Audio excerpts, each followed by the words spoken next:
Hello, my name is David Sullivan Nesbitt. I am the creator and co-founder of Where Is My Canada. It is September the 3rd, 2019, around 11:41.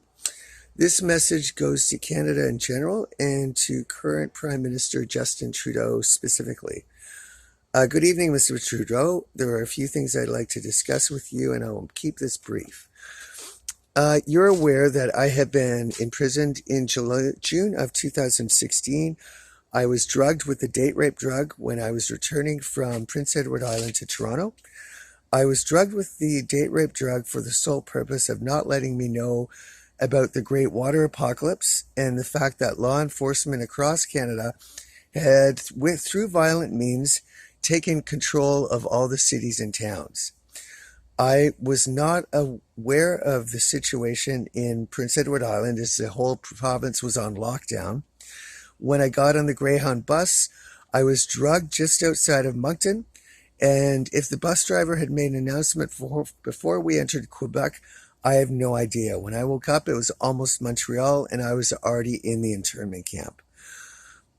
The last weekend, I'd like you to know, sir, as Prime Minister of the country, you need to know that I was kidnapped this past weekend.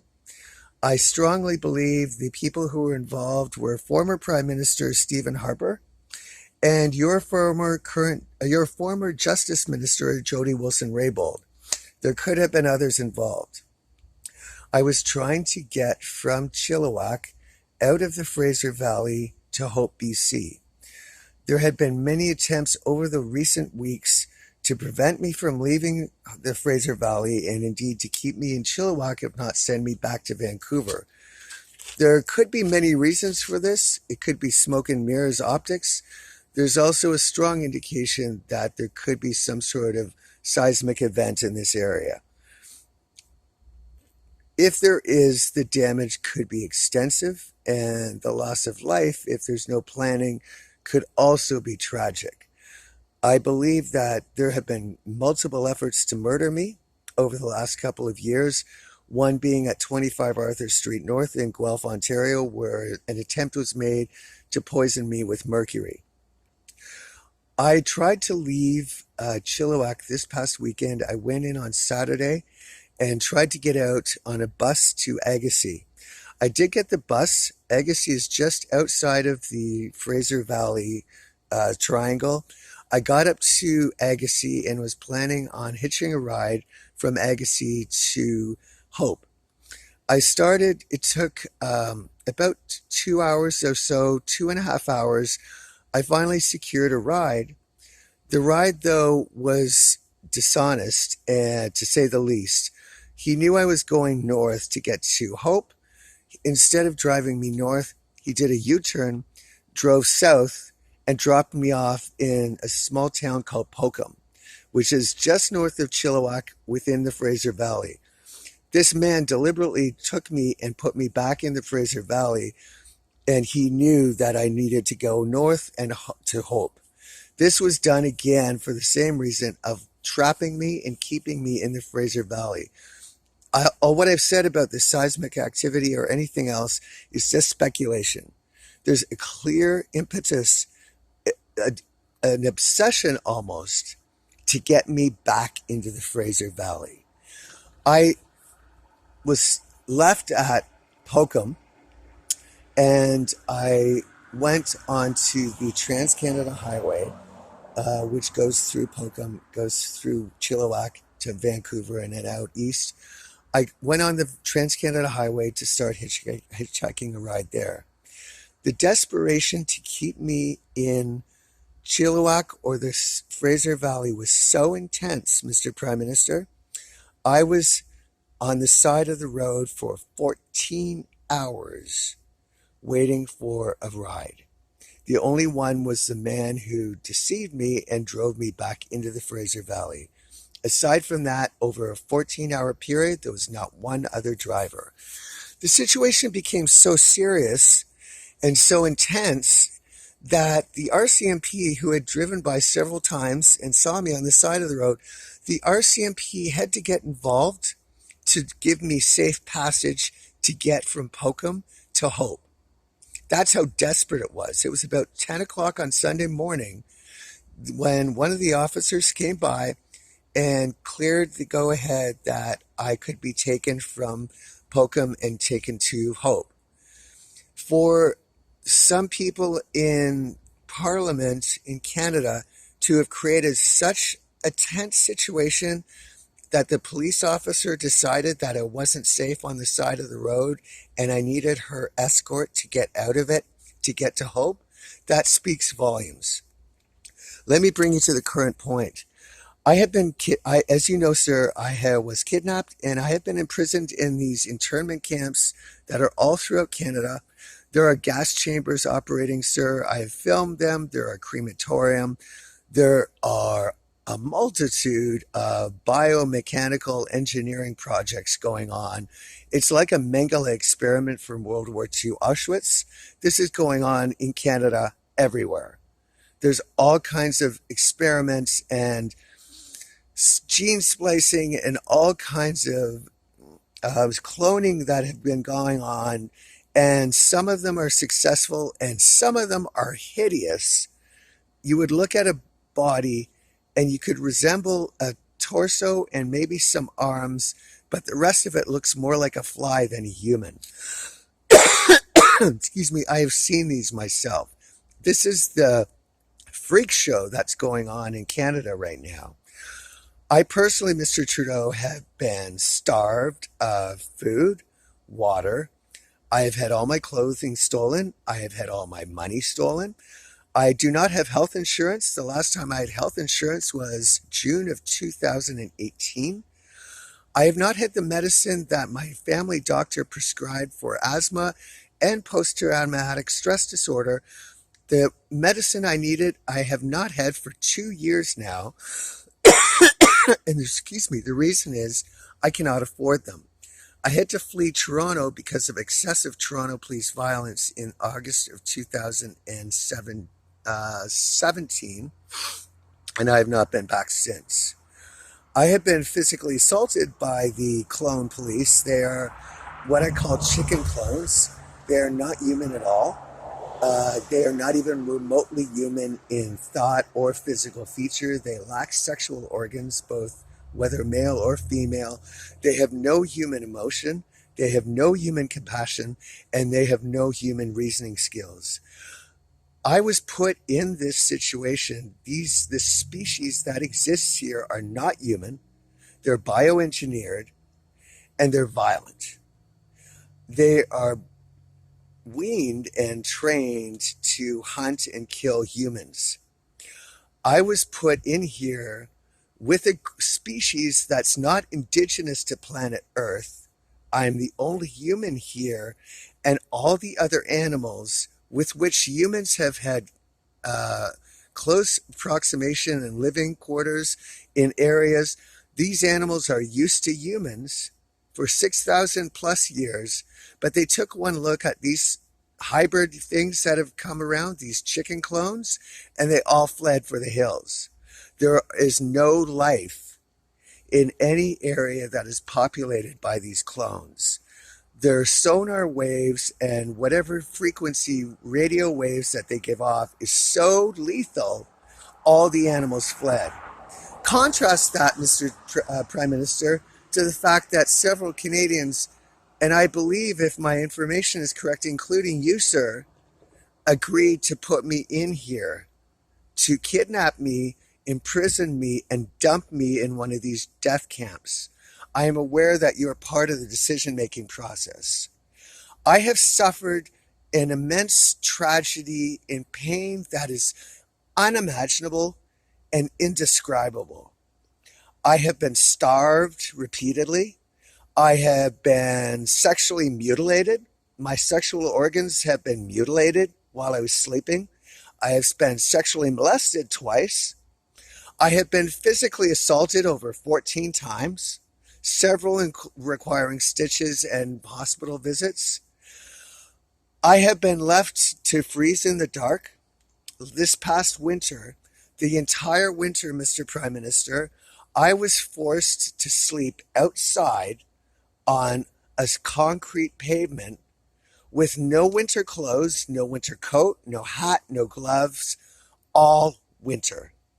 In the middle of a deep Arctic chill that came in late January, early February, minus 30-degree weather for a week and a half, I was forced to sleep outside. Every night for the entire winter, I was forced to starve and freeze in the dark. This, mind you, while all the chicken clones were indoors in our houses and apartments. Canadians might need to know that all of their apartments and condos and houses, so if they're occupied, the chicken clones have moved in and taken over. It's like Poland in World War II. When the German armies advanced one way or the other, some Poles were thrown out of their houses, some weren't. They were just told to leave, and the German forces took over their homes. This is what's happened in Canada. The chicken clones are now living in our houses. Not only that, they're living in our houses during the winter, and the human is put outside all winter long. We wouldn't treat a dog or a cat this way, much less a cow or a pig. But that is how the chicken clones treat humans. They laughed at me all winter and thought it was funny that I had to struggle outside. Where does this bring us now?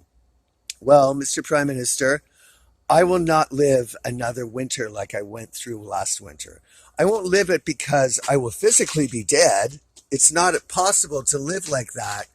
And I could not stand the thought, the terror, the darkness of having to sleep outside every goddamn fucking night in freezing weather all winter long. I have been through the most egregious crime against humanity ever. Never in human history have humans put one human in with a species that's not from the planet and left him to sink or swim. That is what several senior members of your parliament have done, Mr. Prime Minister, and it is also what you are aware of and you agreed to, and you have done nothing to help me. This is over. I refuse to be sexually mutilated by an alien species that's not even human. I refuse to be falsely imprisoned. I refuse to be starved. I refuse to be spat at. And I refuse to be raped every day. It is rape. Every day for 3 years, I went through all of this. Day after day after day. You, Mr. Prime Minister, and several others were aware of everything that's happened. Indeed, I've been told that it's a coliseum that is broadcast on video. There are episodes of the torture that I've gone through.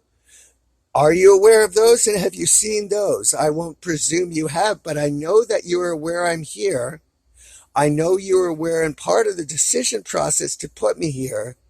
And from what I've seen, Mr. Prime Minister, you've done very little, if anything, to help me. Much of Canada I would put in the same situation. I don't have dislike for Canadians, but I hate Canada. It is immoral, it is bloodthirsty, and it is corrupt. Canada has left me and abandoned me like Judas. Considering what I did for Canada, willingly and lovingly, this country has treated me like garbage. It has left me to suffer and starve and die. I have not seen my sister, Mr. Prime Minister. Kelly Dobson is her name.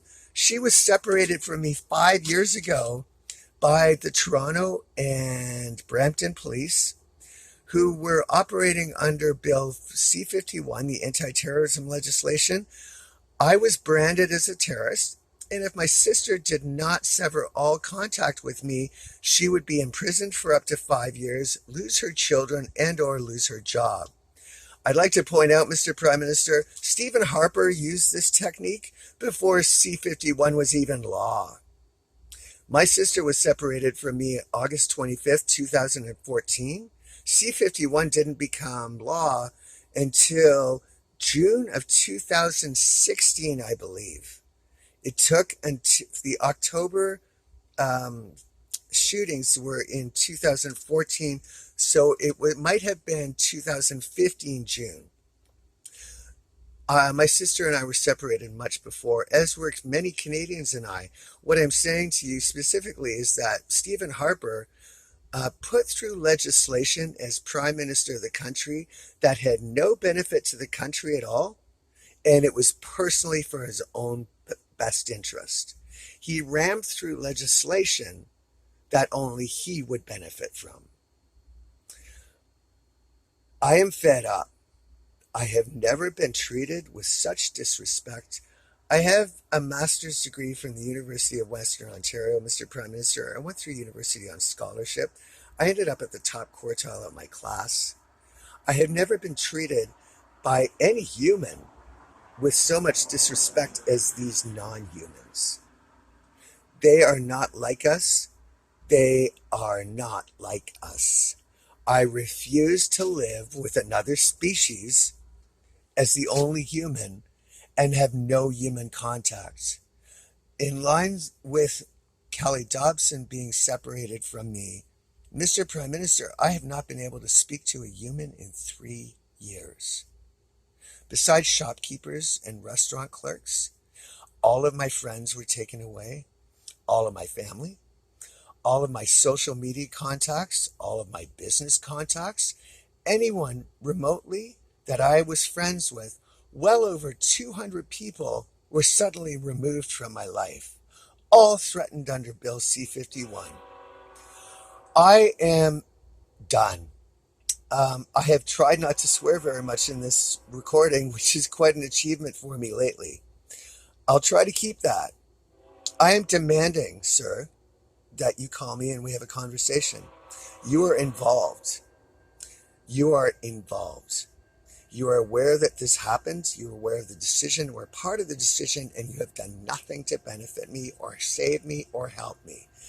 I am here because you and several other people made the decision to keep me here because it would be better for many to have me silent and muffled rather than hear my voice.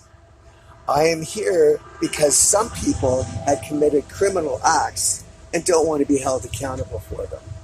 I have no criminal record. I am unlikely to get one. The United States government itself has said that they found that I had little criminal activity in my past, and it was very unlikely that I would commit criminal activities in the future. That was told to me by a Department of Homeland Security agent at one of the American border crossings. So the American government doesn't believe I'm a criminal. There are 5 judges in Ontario and British Columbia have just ruled that I'm innocent because they lobbied 7 fake criminal charges against me to get me in prison and to shut me up. 5 of them have been overturned now by judges. 2 are remaining. So we have a slew of judges, and we have the United States government stating that I have very small criminal behavior tendencies and I'm unlikely to commit a crime in the future. But I'm imprisoned in this death camp. There are gas chambers here in Hope. There are barracks where people were held. Death is all around here. I demand, sir, with respect but forcefully, I demand a call from you. You're involved. You know you're involved. There's no way you're getting out of this. I demand a phone call. I demand my freedom immediately. And I demand reunification with my estranged sister, Kelly Dobson. Sir, I understand you have a brother. You have several children. Imagine if you had a sibling and they were taken away from you for no other reason than greed and evil hatred of the person who did it. Imagine being separated from your brother, or imagine your children being separated from each other for 5 years. These